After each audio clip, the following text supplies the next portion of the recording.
Hi friends, we're shooting a video today in between thunderstorms.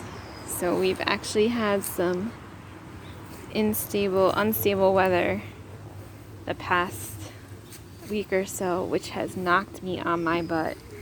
I've been taking naps, which I never do, and I've had really bad migraines.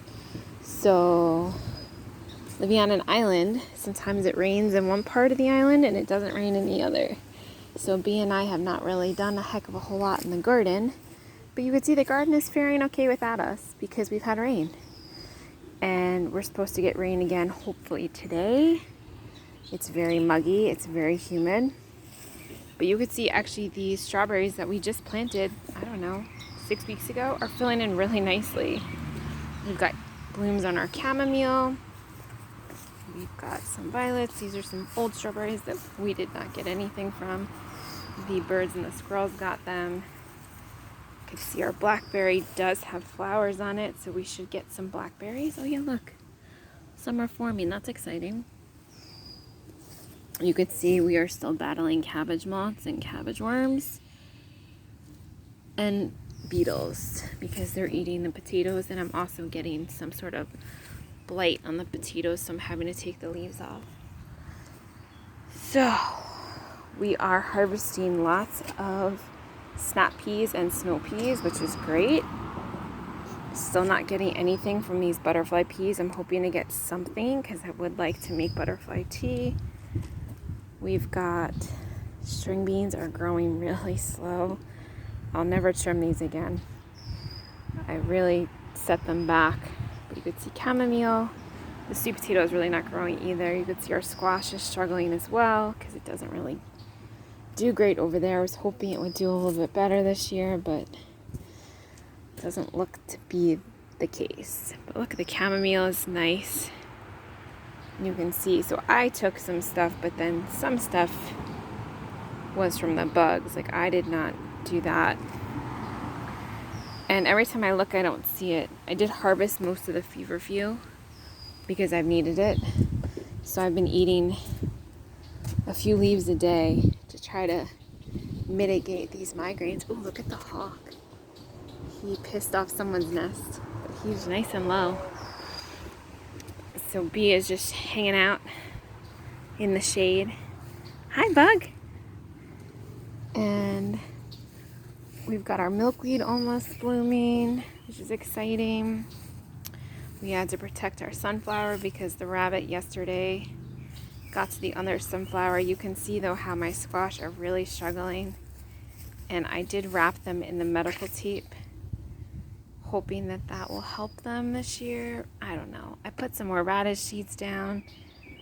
I'm kind of like, it is what it is because I have no control over it.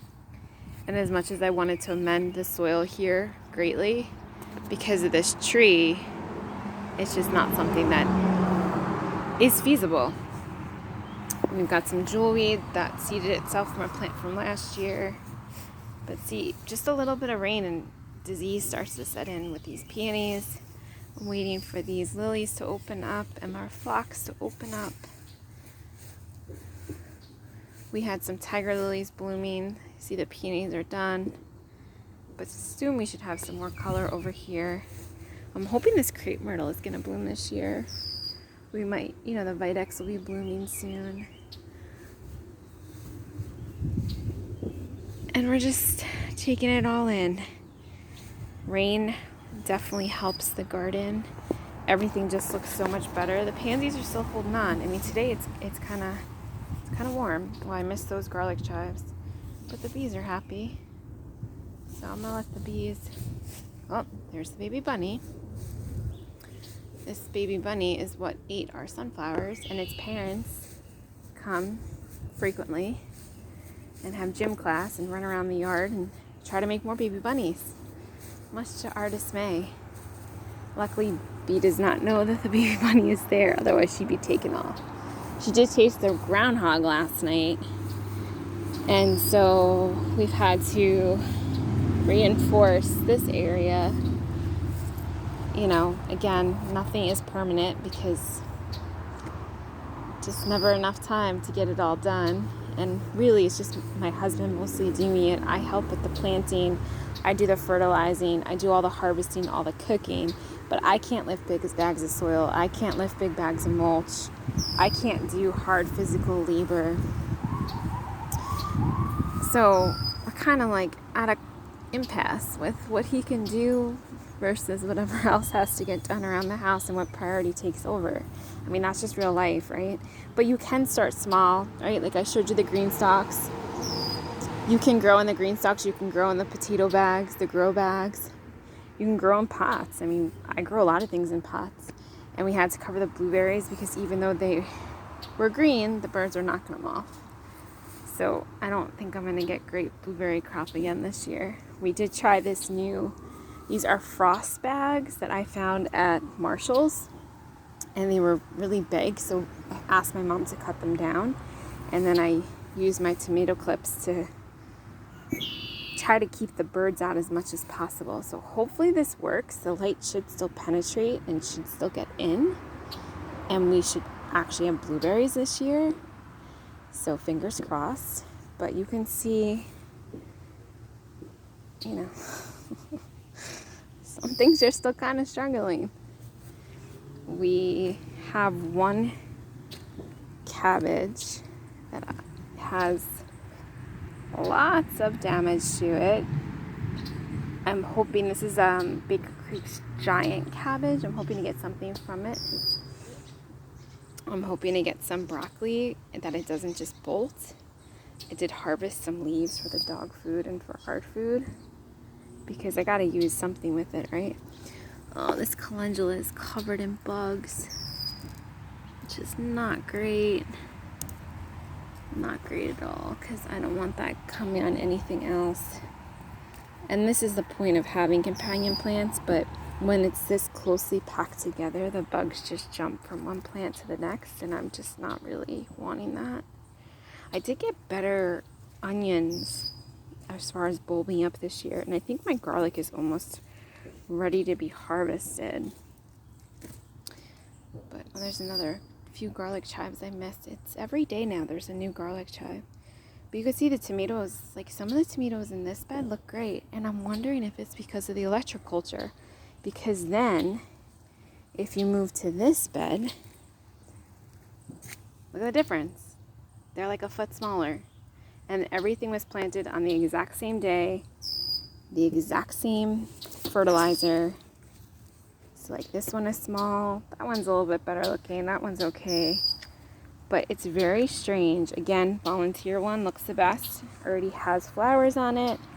But again, like look at the difference. Those are both plum tomatoes. Look at the size discrepancies. But you could see my onions are bulbing up nicely. I'm gonna have to trim some of this horseradish back so that this tomato gets a little bit more sun, a little less competition. This is shallots. It's got that calendula blooming. This fennel is huge. Look how big that one is. And we've got the meadowsweet and the lovage in bloom. The honeysuckle is still in bloom, so it smells delicious. And the bees are happy. Oh, here's our mullein back here. I have no mullein in the yard this year, but there is one behind the fence, which is good. I'm hoping no worms get on that so I can actually get the flowers. But it's been a tough one this year. Another rough year for growing a garden. You could see the squash are looking better. Oh, the peppers are looking okay. Not great, but they're growing. It's finally at least 60 degrees at night. So these tomatoes are the first tomatoes that were planted. We're going to tie them up with the string today. This is old string from last year. We're going to put new string up and try to start having them grow up the string. This is the kombucha squash. You could see this one is still kind of struggling, but this one looks good. And this is the trombosino that we grew and the compost grew. So we will have a lot of that. So I'm preparing in that we did get a small chest freezer for meat overflow, and also so that I use that and I mandolin it. I think I have a video on it. and I showed how I make lasagna noodles out of it because I don't eat gluten, and I don't like the gluten-free pasta, and I don't like the consistency of like the gluten-free lasagna noodles. So I just mandolin my squash. So I'll be able to mandolin a bunch of it and either freeze it as lasagna in the Pyrex or just save a bunch in the Ziploc bags like I normally do. You can see the sweet potatoes. These sweet potatoes look good over here. The meadow sweet. Oh, there's a Japanese beetle. We're going to get rid of that because that is not good for the garden. But the bees are really happy, which is great. And that's what's going on over here. Our cucumbers are still surviving. Sunflower. Again, the tomatoes. And we will see what we will see. Strawberries are pretty much done. Well, we got some. The birds got a lot. The squirrels got a lot.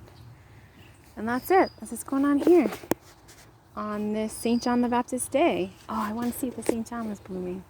Next video, I'll show you guys that. See you soon.